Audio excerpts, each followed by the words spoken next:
सिर्फ 2 हफ्ते पहले मैंने आपको बताया था इस दुनिया में सबसे बड़ा अकल का अंधा अगर कोई होगा तो वो होगा जो नेटफ्लिक्स पे ऐसी चीजें खरीदने के लिए पैसे देता होगा।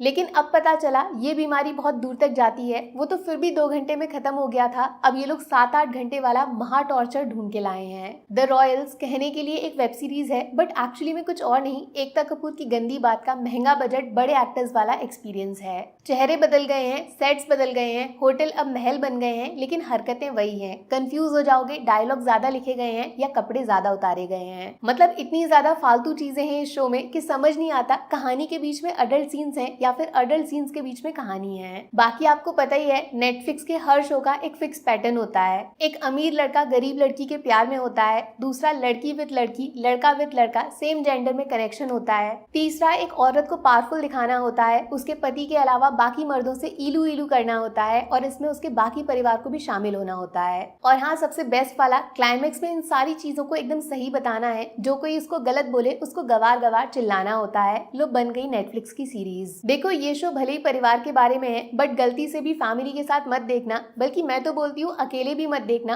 फ्री मिल जाए तब भी नहीं। ऊपर से शो का नाम रख दिया है रॉयल्स, माने राजा रजवाड़ों की जिंदगी दिखा रहे हैं। अगर सच में ये लोग ये सब करते हैं तो इनसे लाख गुना अच्छा राजा हिंदुस्तानी है। एक राजा की मौत के बाद उसके खजाने का बंटवारा होता है उसके 3 बच्चों के बीच में और महाराजा का ताज इस नए राजकुमार के सर पे सजाया जाता है। बट नया महाराज है एकदम नालायक, घोड़ों से करता है प्यार, इंसानों से नफरत, प्रजा गई तेल लेने, इसको करनी है 24 घंटे कसरत। मतलब एक एक्टर को कितनी बार शर्ट उतरवाना है इसका गिनीज रिकॉर्ड बना दिया इस शो ने। आज तक बॉलीवुड में सिर्फ लड़कियों को बारबी बनाते थे, इस सीरीज ने लड़कों को शोपीस बना दिया। शोपीस से याद आया, इस शो में नोरा फतेही भी हैं जो महाराजा की महारानी बनने के सपने देख रही हैं, बट ये लव एंगल ट्रायंगल बन जाता है जब कहानी का सबसे फालतू कैरेक्टर दिखाया जाता है। कहने के लिए ये किसी बड़ी कंपनी की सीईओ हैं, लेकिन पूरे 8 एपिसोड में इनके मुंह से काम की कोई बात सुनाई नहीं देगी। एक्चुअली ये बोलती बहुत कम है और दूसरों को बोलने भी नहीं देती। लोग सपना देखते हैं बॉलीवुड में करियर शुरू करके ऊपर जाने का, लेकिन ये ऐसी एक्ट्रेस हैं जो ऊपर से शुरू होकर नीचे जा रही हैं, इस बार तो धरती में समा गई हैं। भूमि पेडनेकर और उनकी फिल्मों का सिलेक्शन, इस पे अलग से रिसर्च करना तो बनता है। मतलब दुनिया की सबसे फालतू सीरीज को सिलेक्ट करना भी एक बहुत बड़ा टैलेंट होता है। याद होगा इसी सेम सब्जेक्ट पे फिल्म आई थी खूबसूरत, जो ऐसे ही राजा रजवाड़ों का प्यार, उनकी अजीबोगरीब जिंदगी और आम लोगों से जोड़ के कहानी को स्पेशल बनाती है।